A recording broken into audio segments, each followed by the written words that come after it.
Hello everyone, कैसे हो बेटा आप लोग। चलो अभी हम मैथ्स के कुछ क्वेश्चंस करेंगे, है ना, एकदम समझते हुए। सभी कॉम्पिटिटिव एग्जाम में आता है और ये एमएमएससी का जो अभी संडे को एग्जाम है उसके लिए कुछ बच्चों के डाउट्स थे। ठीक, तो ध्यान से देखना। क्वेश्चन फर्स्ट में क्या बोल रहा है, बहुपद यदि बहुपद ये दिया हुआ है, इस बहुपद में 4x+2 का भाग दिया जाए तो शेषफल होगा। तो ये आप लोग जो चैप्टर पढ़ते हो ना, अलजेब्रिक एक्सप्रेशन, और जिसको हिंदी में वो बीजीय व्यंजक बोलते हैं, उसी चैप्टर का है। तो आपको ये वाला जो बहुपद दिया है, पॉलिनोमियल दिया है, इसको इससे भाग देने की जरूरत नहीं है। हम क्या करेंगे, इससे भाग दिया जाए तो, ऐसा बोल रहे हैं ना, शेषफल क्या होगा। तो अगर आप किसी भी संख्या को भाग देते हो किसी संख्या से, तो जो लास्ट में बचता है वो शेषफल होता है। अब बीजीय व्यंजक में पूरा सॉल्व करोगे तो आंसर वही आएगा। हमको इसको डिवाइड नहीं करना है, इसको क्या करना है, जिससे भाग देना है उसी को जीरो से इक्वेट कर देते हैं। ठीक है, इसको ध्यान से देखना, क्योंकि एग्जाम में ऐसा आएगा और आप लोग ऐसे लॉन्ग डिवीजन भाग देने लग जाओगे तो बहुत सारा समय वेस्ट हो जाएगा। तो इससे भाग देना 4x-2 से, तो हम क्या करेंगे, 4x+2 को ही जीरो से इक्वेट कर लिए, जो भाजक रहता है ना उसी को जीरो से इक्वेट कर लेना। तो ये 2 उधर जाकर के पक्षांतर करके -2 हो गया, और जब x का मान हम फाइंड करेंगे तो -2 और 4 इधर आके डिवाइड हो जाएगा। तो x का मान ऋण 1/2 आया कि नहीं आया, ठीक है, -1/2 आया। अब इस x की वैल्यू को हम कहाँ रखेंगे, ये जो हमारा बहुपद दिया हुआ है, ठीक है। तो अब क्या करोगे, यहाँ पे इसका मान हम रख देते हैं, जैसे 8x³ है तो मैं डायरेक्ट वैल्यू रख रही हूँ। x³ मतलब x की जगह पे -1/2 का क्यूब, ठीक है। फिर प्लस हुआ 2 और x, जहां जहां भी x आ रहा है वहां वहां पे आपको ये रखना है। तो x है तो -1/2, फिर माइनस का साइन है, माइनस लग रहा है, 8 लिखा है 8 लिखे। अब फिर से x आ गया, तो x के प्लेस पे हम क्या करेंगे, -1/2, और यहाँ पे x का स्क्वायर है तो यहाँ पे स्क्वायर लग जाएगा, ठीक है। फिर -1, यहाँ तक समझ में आया। क्या करना है, भाजक को शून्य से इक्वेट करना है, बराबर करना है। x का कुछ मान आएगा, उस x के मान को जो भी आपका बीजीय व्यंजक बहुपद दिया होगा उसमें आपको रख देगा, और लास्ट में जब जो भी आएगा वो आपका शेषफल होगा, ठीक है। अब इसको चलो सॉल्व करते हैं। सॉल्व करने में ये 8 हो गया, ऋण 1/2 है, अब घात में 3 है, क्यूब है। तो अगर कोई ऋणात्मक नंबर है, उसका घात अगर विषम संख्या है तो उसका आंसर तो ऋण में आ गई, आपको पता है। तो यहाँ पे -1 होगा और 2 का घात 3 मतलब 8। यहाँ तक समझ में आया। अब यहाँ पे देखो, ये तो दोनों सेम है, ऊपर नीचे कट जाएगा और यहाँ पे ऋण 1 आ जाएगा, ठीक। फिर ऋण लगा है, फिर 8 है। अब यहाँ पे ऋणात्मक संख्या का घात अगर सम हो तो हमारा आंसर किस में आता है, धन में आता है। तो फिर यहाँ पे ये 1/4, 2 का घात हो 4, और फिर ये ऋण 1 का दूनी कट गया, ये यहाँ पे कट गया, दिख रहा है। ऊपर नीचे क्रॉस में जो चीजें कट होते जा रही है उसको काटते जाएंगे। अब क्या बचा, यहाँ पे सिर्फ -1 बचा, प्लस माइनस माइनस होगा, कभी भी दो चिन्ह आता है ना उसको सिंगल साइन में चेंज कर लेना।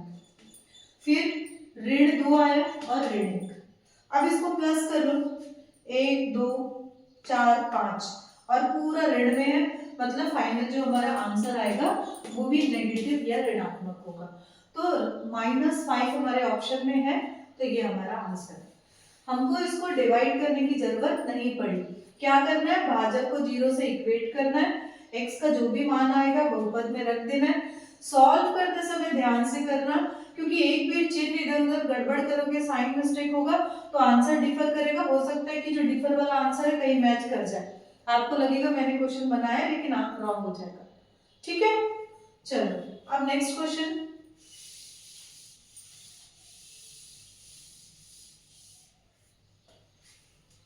नेक्स्ट क्या है, 550 का 8% प्लस 150 का 16%, 184 का 25% का मान है। तो ये का लिखा है, इसका मतलब क्या है? मल्टीप्लाई या गुणा, और परसेंट का साइन है मतलब डिवाइडेड बाई 100। ठीक है, तो हम क्या करेंगे, 55 का 8% मतलब 550 का मतलब गुणा 8 और ये परसेंट मतलब अपॉन 100। ठीक है, एक एक वर्ड को समझते जाओ। फिर 150 का मतलब गुणा 16 अपॉन 100। ठीक है, फिर ऋण 84 इंटू 25 अपॉन 100। ठीक है, अब इसको देखो, एक एक जीरो तो कट गया, जितना हो सकते उतना ना इजी कैलकुलेशन किया करो ताकि इजी वे में आंसर आ जाए। अब देखो जीरो जीरो तो काट दी, 5 के टेबल में 5 2 जा और 5 11 जा, 2 1 जा और ये 4 जा, मतलब ये कट के हमारा 44 बन गया। ठीक है, फिर यहाँ पे जीरो को मैंने काट दिया, फिर 5 के टेबल पे ये 3 टाइम्स में गया और 5 2 जा और 2 1 जा 2 8 जा, दिख रहा है? तो फिर क्या हो गया, ये 24 आ गया।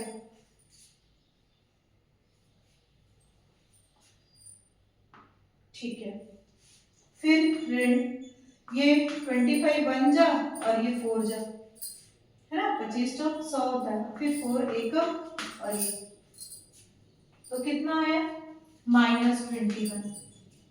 अब इसको क्या करोगे, कभी भी ऐसे प्लस माइनस करना, हालांकि कॉम्पिटिटिव एग्जाम में तो आप शॉर्टकट में कर सकते हो, लेकिन रूल हमेशा ये रहता है कि बॉड मास यूज करना, पहले एडिशन फिर लास्ट में सब्ट्रैक्शन। ठीक है, तो फिर यहाँ पे ये 8 में से 1 7 और इधर 6 में से 2 4, तो 47 आया हमारा ए ऑप्शन।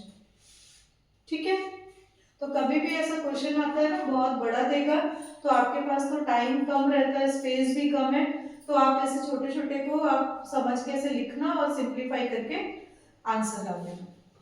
ठीक, चलो लिखना है तो लिख लो। नेक्स्ट क्वेश्चन,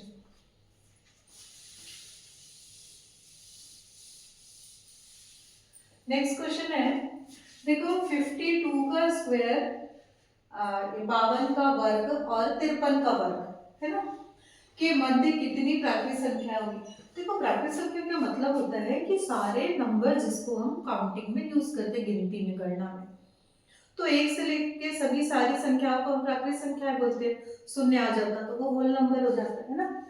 तो ये दोनों के वर्ग के बीच कितनी संख्याएं हैं, तो इसको अगर हम दोनों का वर्ग करके बीच की संख्या को गिनेंगे तो उतना बहुत ही मुश्किल काम है, वैसा कुछ भी नहीं करना है। इसका एक फॉर्मूला होता है, क्या फॉर्मूला होता है कि अब n स्क्वायर और n+1 का स्क्वायर, ये दोनों के बीच की प्राकृत संख्याएं, है ना, प्राकृत संख्या, कितनी प्राकृत संख्या होती है, तो इसका फॉर्मूला होता है 2n। समझ में आया? या आप अपने फॉर्मूले कॉपी में लिख लेना और इसको याद रखना। हमेशा ये एग्जाम में आता है, चाहे आपका 8 का एग्जाम हो चाहे कॉम्पिटिटिव हो, ऐसे क्वेश्चंस आते ही है। तो हमारे सामने n मतलब क्या है, 52, और n स्क्वायर मतलब 52 + 1 53 को ऐसे दिख रहा है। अब दोनों में n का मान क्या होगा, 52 हुआ कि नहीं हुआ, तो दोनों के बीच प्राकृत संख्या कितनी होगी, 2n होगा। तो हमारा आंसर क्या आना चाहिए, 2 × 52। तो देखो 50 का डबल 100 हो गया, 2 का डबल 4, तो 104 इज द आंसर, और हमारा ऑप्शन बी है। समझ में आया? ठीक है, ये इंपॉर्टेंट पॉइंट है, इसको लिख लेना, आता ही है ऐसा क्वेश्चन। ठीक, अब एक क्वेश्चन और है, उसको हम लोग डिस्कस करते हैं लास्ट। यहाँ पे बोल रहा है क्वेश्चन नंबर 4 में 3/4 का पावर 5 और 5/3 का पावर 5। तो देखो ये ऐसा नहीं लग रहा है कि पावर या घात सेम है और नीचे की चीजें अलग है। तो कभी भी ऐसे पावर वाला क्वेश्चन आता है, घात वाला क्वेश्चन आता है, तो आपको सिर्फ ये ध्यान देना है कि जो भी आपने घात के रूल्स पढ़े क्या किसी नियम के हिसाब से ये फिट हो रहा है कि नहीं हो रहा है। अब ऐसा वाला नियम हमारे पास क्या है, एक ये है कि a का घात m गुणा ये अपॉन है ना डिवाइड है, तो डिवाइडेड बाई b का घात m, दिख रहा है सूत्र हमने ये पढ़ा है। अब ये a की जगह पे एक नंबर ना होकर के वो फ्रैक्शन में है तो कोई बात नहीं, दिख रहा है a का घात m डिवाइड मतलब ये वाला जो साइन है अपॉन का, और ये b का घात है। तो जब ये इसके इक्वल में राइट पार्ट में क्या आएगा, a और b दोनों आपस में डिवाइड हो जाएगा, पूरे का घात आ जाएगा। समझ में आया।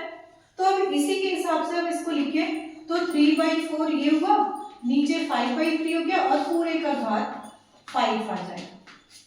और ये हमारे आंसर में दिया हुआ है, ए में दिया है 3/4 5/3 और पूरे का घात 5। घात यहाँ 0, ये तो ऐसे ही रिजेक्ट हो गया। 6 तो हो ही नहीं सकता क्योंकि 5 है तो 6 कहाँ से आएगा, और 10 तो होगा ही नहीं क्योंकि दोनों चीजें जुड़ती है ही नहीं। तो हमारा ए ऑप्शन करेक्ट। समझ में है। जैसे फ्रैक्शन देके कंफ्यूज करता है, हमको रूल्स को ध्यान में देखना और एकदम ध्यान से उसमें ढूंढना है कि करेक्ट कौन सा। ठीक, चलो बेटा नेक्स्ट क्वेश्चन। क्या बोल रहे हैं क्वेश्चन, यदि एक बहुभुज का प्रत्येक अंतःकोण 110 अंश है। अंतःकोण मतलब समझते हो, कोई भी बहुभुज या कोई भी पॉलीगॉन है उसके अंदर के कोण, ठीक है। तो कोई भी है जैसे बहुभुज है और ये अंतःकोण का मान 108, इसकी खालिस्तान भुजा होगी, कितनी भुजाएं होंगी। तो देखो ये अंतःकोण और ये बहिर्कोण दोनों मिलके कितना बनते हैं 180। ये हमको पता होना चाहिए क्योंकि ये आता है एग्जाम में। अंतःकोण और बहिर्कोण दोनों मिलके एक लाइन बना रहे हैं और इसका मान हमेशा कितना होता है 180।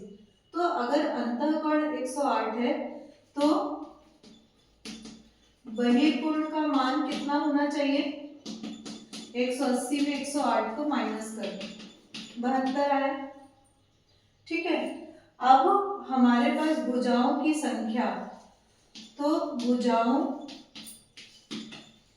की संख्या का फॉर्मूला है 360 बटा बाह्य कोण।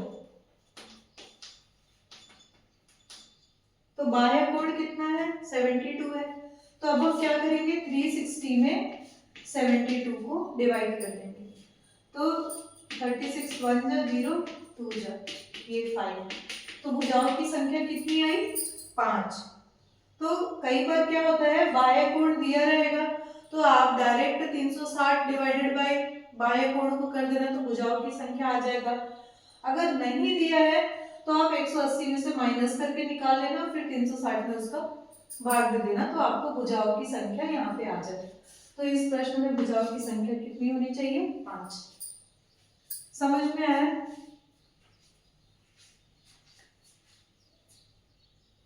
चलो अब नेक्स्ट क्वेश्चन। एक चतुर्भुज के कोण 1 2 3 और 4 के अनुपात में है तो सबसे बड़ा कोण क्या होगा। तो एकदम दिमाग में रखना, कभी भी ऐसे अनुपात वाला देता है ना तो उस अनुपात वाली संख्या के साथ एक कांस्टेंट नंबर हम अज्यूम कर लेते हैं। जैसे हम लोग मैक्सिमम क्या करते हैं x ले लेते हैं। तो मान लिया कि बाह्य कोण जो ये बाह्य कोण बोलते हैं सॉरी, ये जो चतुर्भुज है तो कोई भी चतुर्भुज बना लो 1 2 3 4 कोण है। तो इसको ये फिक्स नहीं है डायग्राम, चतुर्भुज मतलब 4 भुजा होनी चाहिए, कुछ भी हो सकता है कैसा भी। तो हम ये मान ले रहे हैं कि इसके जो कोण है 1 2 3 और 4 के अनुपात में, तो इसको हम x ले लिए, दूसरे को 2x ले लिए, तीसरे को 3x और चौथे को 4x, ठीक है। तो हमको पता है कि चतुर्भुज के चारों कोण या इसको इंग्लिश में हम लोग बोलेंगे क्वाड्रिलेटरल में एंगल्स ऑफ प्रॉपर्टी 360 होता है, ठीक है। तो हम ये चारों कोणों को जोड़ दिए और इसका कितना होना चाहिए 360 के बराबर वैल्यू। अब इसको पूरे को प्लस कर लो, 4 3 7 2 9 और 1 10, 10x इज इक्वल्स टू 360 हुआ और x का मान आएगा 360 अपॉन 10, कट गया तो x आ गया 36। ठीक है, x का वैल्यू ये आया, तो इसमें x तो एक गुण हो गया, फिर 2x करोगे तो दूसरा, तीसरा और चौथा निकलेगा। क्वेश्चन की डिमांड है कि सबसे बड़ा कोण क्या होगा, तो बड़ा क्या होगा जिसका अनुपात ज्यादा है, तो 4x ही बड़ा होगा। तो यहाँ पे 4x हमको फाइंड करना है, तो 4 और x का मान है 36। 4 6 जा 24, 12 और 2 14, 144 डिग्री आपका आंसर। ठीक है, ये हो गया 6th क्वेश्चन। लिखना है तो लिख लो। नेक्स्ट कर रहे हैं क्वेश्चन नंबर 7। क्या बोल रहे हैं क्वेश्चन 7, एक घन की भुजा, घन बोलने से क्या समझ में आता है कि स्क्वायर वर्गाकार है, उसके सतह और उसकी छेद ऐसे सतह है, सभी सतह वर्गाकार है। घन की भुजा 5 सेंटीमीटर है, भुजा मतलब ये 5 सेंटीमीटर। क्या बोल रहे हैं इसका कुल पृष्ठीय क्षेत्रफल होगा, तो हमको समझना है, जैसे ये मेरे सामने डस्टर है, ये वो है घनाभ है, क्योंकि यहाँ पे लंबाई चौड़ाई और ऊंचाई अलग अलग है, लेकिन अगर यही बराबर रहता तो वो घन हो जाता। तो फिर यहाँ पे 6 सतह है और 6 पूरे के पूरे वर्गाकार है, तो इसका संपूर्ण पृष्ठीय क्षेत्रफल क्या हो जाएगा, इसका फॉर्मूला पढ़े हो, 6 फेस है, 6 सतह है तो 6 और एक सतह वर्गाकार है तो इसका a स्क्वायर होता है, तो 6a स्क्वायर इसका आंसर है। ठीक है, तो a मतलब ये भुजा को बात कर रहा है, तो फिर यहाँ पे 6 और a मतलब 5 का वर्ग, तो 6 इंटू 25 क्या हो गया 150 या 150 और यूनिट हो जाएगा सेंटीमीटर स्क्वायर। ऑप्शन ए आपका है। समझ में आया, तो कंसेप्ट को भी साथ में बताते जा रही हूँ, अगर नहीं पता होगा तो ये फॉर्मूले कॉपी में लिख लेना, याद कर लेना, आगे भी काम आएगा। ठीक, चलो नेक्स्ट क्वेश्चन, क्वेश्चन नंबर 8। एक समषटभुज, सम मतलब जिसकी सारी भुजाएं बराबर होती है, षट मतलब 6, इसका मतलब कि हमारे सामने जो बहुभुज है वो 6 भुजा वाली आकृति है, इक्वल नहीं बना है लेकिन ये 6 ऐसा 6 सेंटीमीटर त्रिज्या वाले वृत्त के अंतर्गत है। अच्छा, ये क्या बोल रहा है कि एक वृत्त है जिसकी त्रिज्या 6 सेंटीमीटर की है और इसके अंदर है ये, दिख रहा है, ये ऐसे बात कर रहे हैं। ठीक, और इसकी त्रिज्या है 6 सेंटीमीटर। इस समषटभुज का परिमाप क्या होगा, परिमाप बोलने से क्या समझ में आता है कि कोई भी आकृति है उसके जो बाहरी जो भुजाएं हैं उसका योग है ना, आउटर जो भी ये साइड्स का सम, तो ये पूरे 6 का जो योग हो जाएगा उसको हम बोलेंगे परिमाप। तो पहले एक का तो पता चलना चाहिए, तो ध्यान से देखो, जैसे अगर मैं ऐसा देखूं तो ये केंद्र से ये तो त्रिज्या के बराबर है, ये भी त्रिज्या के बराबर है, और ये केंद्र या सेंटर पे कुल 360 डिग्री बनता है कि नहीं बनता, और ये 6 में डिवाइड हो गया, 1 2 3 4 5 6 एंगल, 6 कोण बन रहा है, तो एक कोण का मान हो जाएगा 60, और अगर ये 60 है तो ये भी 60 हो जाएगा, क्योंकि आमने सामने की भुजा बराबर है तो कोण भी बराबर होगा। तो क्या समझ में आया, ये जो त्रिभुज दिख रहा है ये इक्विलेटरल ट्रायंगल, या हम इसको बोल सकते हैं समबाहु त्रिभुज है, समझ में। और समबाहु त्रिभुज में सभी भुजाएं बराबर होती है, और बराबर होती है तो ये अगर त्रिज्या 6 है, ये भी त्रिज्या 6 के बराबर है, तो ये भी तो त्रिज्या 6 के बराबर होगा। तो क्या समझ में आया बेटा कि ये जो हमारा समषट्भुज है इसकी एक भुजा 6 आ गई, इसका मतलब सारी भुजा का मान 6 होगा, तो इसका परिमाप हमारा 6 गुणा 6 यानी 36 सेंटीमीटर आना चाहिए। ठीक है, और ये ऑप्शन सी है। क्लियर? चलो बेटा एक क्वेश्चन और देखते हैं। क्वेश्चन नंबर 9 में बोल रहा है उस बेलन का आयतन जो 4 सेंटीमीटर भुजा वाले घन के अंदर ठीक ठाक समावेशित हो जाता है। ऐसे ऐसे स्टेटमेंट रहता है, ऐसे वाक्य रहता है ना, बहुत ध्यान से पढ़ा करो। क्या बोल रहा है? बेलन का आयतन ज्ञात करना है। अब ये बेलन है कहां पर? जो 4 सेंटीमीटर भुजा वाले घन के अंदर है। समझ में आया? तो हम एक घन बनाएंगे, ठीक है, और इस घन के अंदर ये बेलन है पूरा, ये ऐसा है, ऐसे पूरा, ठीक है, ऐसा क्वेश्चन ये बोल रहा है। तो इस बेलन का आयतन क्या होगा?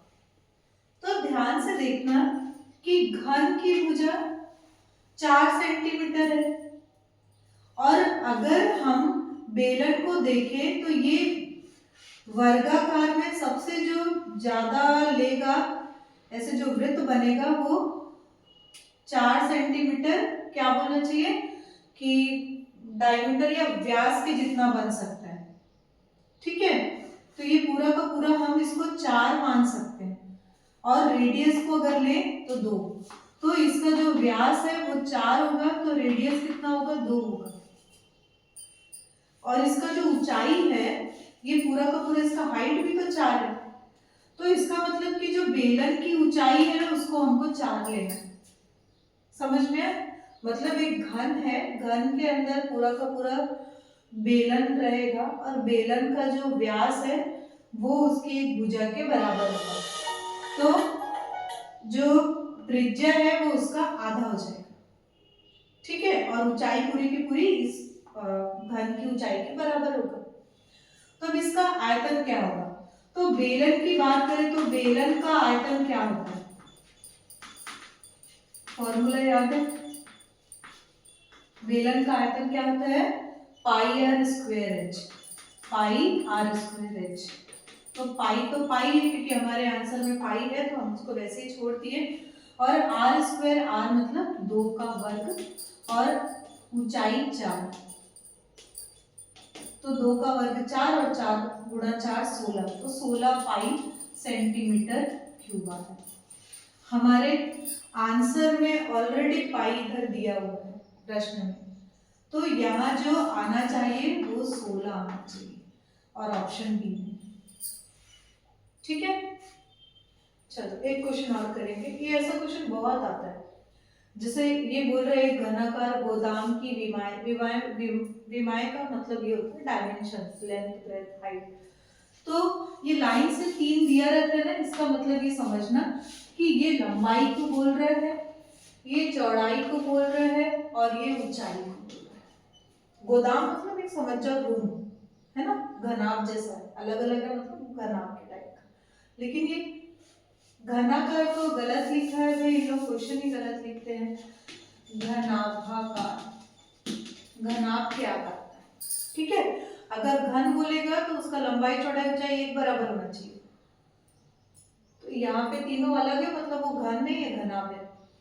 इसमें ये बच्चों का क्वेश्चन था, इसमें 2 मीटर, 1.25 मीटर और 1 मीटर की विमाओं वाले कितने डिब्बे रखे जा सकते हैं।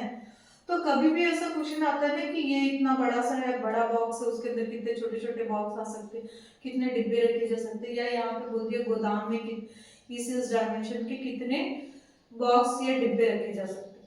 तो कभी भी देखना, कोई चीज में हम कोई चीज भर रहे हैं मतलब हम उसके आयतन की बात कर रहे हैं, है ना, नीचे से लेकर के ऊपर हाइट तक कितनी भी चीजें भर सकते, तो वहां पे आयतन आएगा, और जब आयतन आएगा और ऐसे वाले क्वेश्चन में क्या होता है, दो आइटम को डिवाइड करना रहता है। तो हम क्या करेंगे, गोदाम बड़ा है, डिब्बा छोटा है, तो यहाँ पे बोल रहा है विभाग वाले कितने डिब्बे भरे जा सकते हैं, रखे जा सकते हैं। तो यहाँ पे डिब्बों की संख्या क्या हो जाएगा, ये जो गोदाम है उसका आयतन, तो उसका आयतन के लिए लंबाई गुणा चौड़ाई गुणा ऊंचाई होता है। तो लंबाई हो गया हमारा 20, चौड़ाई हो गया 25 और ये 10। और नीचे डिब्बे का आयतन, तो डिब्बे का लंबाई है 2, चौड़ाई है 1.25 और ऊंचाई है 1। ठीक है, ये दोनों को डिवाइड करो, डेसिमल यहाँ से हटाओ, यहाँ 2 जीरो आ गया। अब यहाँ देखो 25 1 जा और ये 5 जा, कट गया। 5 1 जा 4 जा, ये भी कट गया। 2 1 जा 2 जा, ये भी कट गया। बचा क्या हमारे पास, इधर 2 और इधर 1000, मतलब 2000 डब्बे हम उस गोडाउन में रख सकते हैं। तो ये हमारा आंसर, ठीक है, समझ में आया। कभी भी ऐसा क्वेश्चन आएगा तो फिर आपको दो चीजों को डिवाइड करना है। ठीक, चलो, और कोई डाउट होगा तो कमेंट में करना। ठीक।